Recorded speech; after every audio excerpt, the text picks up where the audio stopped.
Hi, ಇವತ್ತು ನಾನು ಬೆಳಗ್ಗಿನ ತಿಂಡಿ ಬಿಸಿ ಬಿಸಿ ಗೋಳಿ ಬಜೆ ಮಾಡಿದ್ದೀನಿ.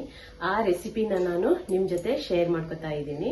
ವಿಡಿಯೋನ ಸ್ಕಿಪ್ ಮಾಡದೆ ಕೊನೆವರೆಗೂ ನೋಡಿ. ಹಾಗೆ ವಿಡಿಯೋ ಇಷ್ಟ ಆದ್ರೆ ಒಂದು ಲೈಕ್ ಮಾಡೋದಕ್ಕೆ ಮರಿಬೇಡಿ. ನೀವು ಈ ಲಿಂಕ್ ಅನ್ನ, ನಮ್ಮ ಚಾನಲ್ ಲಿಂಕ್ ಅನ್ನ ನಿಮ್ಮ ಫ್ರೆಂಡ್ಸ್ ಜೊತೆ, ಫ್ಯಾಮಿಲಿ ಜೊತೆ ಶೇರ್ ಮಾಡಿ. ನಾನು ಹೊಸದಾಗಿ ಸ್ಟಾರ್ಟ್ ಮಾಡಿರೋ ಈ ಚಾನಲ್ಗೆ ಇನ್ನಷ್ಟು ಸಪೋರ್ಟ್ ಮಾಡಿ ಎನ್ಕರೇಜ್ ಮಾಡ್ತಾ ಇರಿ. ಇವಾಗ ನಾನ್ ಮಾಡಿರೋ ಈ ರೆಸಿಪಿನ ನಿಮ್ ಜೊತೆ ಹಂಚ್ಕೋತಾ ಇದ್ದೀನಿ. ವಿಡಿಯೋನ ಶುರು ಮಾಡೋಣ.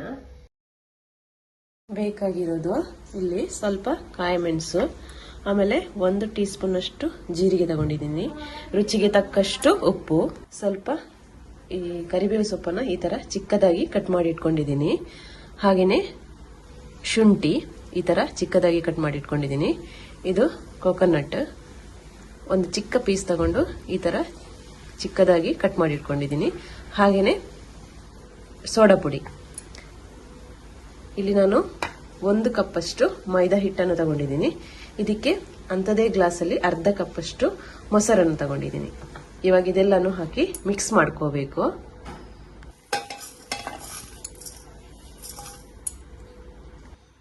ಹಾಗೇನೆ ಮೈದಾ ಹಿಟ್ಟನ್ನು ಕೂಡ ಸೇರಿಸ್ತಾ ಇದ್ದೀನಿ. ನಂತರ ಮೊಸರು, ನಂತರ 1 ಟೀ ಸ್ಪೂನ್ ಅಷ್ಟು ತೆಂಗಿನೆಣ್ಣೆನ ಸೇರಿಸ್ಕೊಳ್ಳಿ. ಸೇರಿಸ್ಕೊಂಡ ನಂತರ ಚೆನ್ನಾಗಿ ಮಿಕ್ಸ್ ಮಾಡ್ಕೋಬೇಕು.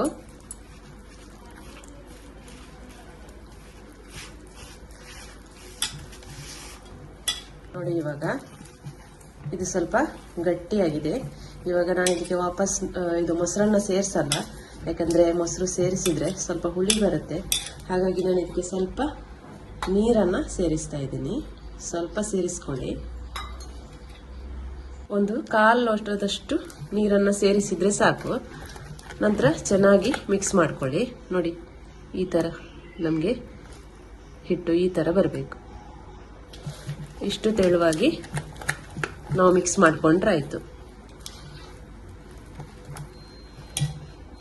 ನಿಮಗೆ ಮಿಕ್ಸ್ ಮಾಡೋವಾಗ ಮೊಸರು ಕಡಿಮೆ ಆಯಿತು, ಗಟ್ಟಿ ಆಯಿತು ಅಂತ ಅನ್ನಿಸಿದ್ರೆ ಸ್ವಲ್ಪ ನೀರು ಸೇರಿಸ್ಕೊಂಡೆ ಮಿಕ್ಸ್ ಮಾಡ್ಕೊಳ್ಳಿ. ಅಡ್ಜಸ್ಟ್ ಮಾಡ್ಕೊಂಡು ಮಿಕ್ಸ್ ಮಾಡ್ಕೊಂಡ್ರೆ ಆಯಿತು. ಮಿಕ್ಸ್ ಮಾಡಿಕೊಂಡಾದ ನಂತರ ಒಂದು ಮುಚ್ಚಳನ ಮುಚ್ಚಿಬಿಟ್ಟು ಒಂದು ಮಿನಿಮಮ್ ಅರ್ಧ ಗಂಟೆ ಆದ್ರೆ ಇದನ್ನು ಇಡಬೇಕು. ಜಾಸ್ತಿ ಹೊತ್ತು ಇಟ್ಟರು ಪರವಾಗಿಲ್ಲ. ಇವಾಗ ನೋಡಿ, ಎಣ್ಣೆ ಬಿಸಿ ಆಗಿದೆ. ಇವಾಗ ಇದಕ್ಕೆ ನಾವು ಹಿಟ್ಟನ್ನು ಸ್ವಲ್ಪನೇ ಹಾಕೋಬೇಕು. ಹಾಕೊಂಡು ಫ್ರೈ ಮಾಡಿದ್ರೆ ಗೋಳಿ ಬಜೆ ರೆಡಿ ಆಗುತ್ತೆ.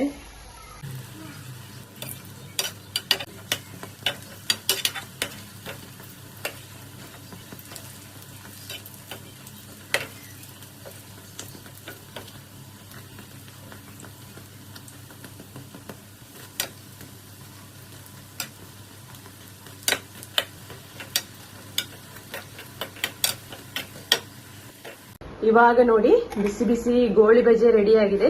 ಅದಕ್ಕೆ ಕಾಯಿ ಮೆಣಸಿನ ಚಟ್ನಿ ಕೂಡ ಮಾಡಿದ್ದೀನಿ.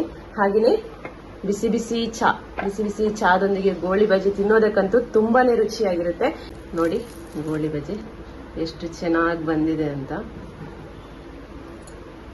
ನೀವು ಕೂಡ ಒಂದ್ಸಲ ಈ ರೀತಿ ಟ್ರೈ ಮಾಡಿ. ಹಾಗೆಯೇ ವಿಡಿಯೋ ಇಷ್ಟ ಆದ್ರೆ ಒಂದು ಲೈಕ್ ಮಾಡೋದಕ್ಕೆ ಮರಿಬೇಡಿ. ಹಾಗೆಯೇ ವಿಡಿಯೋನ ಶೇರ್ ಮಾಡಿ, ಸಬ್ಸ್ಕ್ರೈಬ್ ಮಾಡಿ, ಎನ್ಕರೇಜ್ ಮಾಡ್ತಾ ಇರಿ. ಮತ್ತೊಂದು ವಿಡಿಯೋದಲ್ಲಿ ಮತ್ತೆ ಸಿಗೋಣ. Thank you.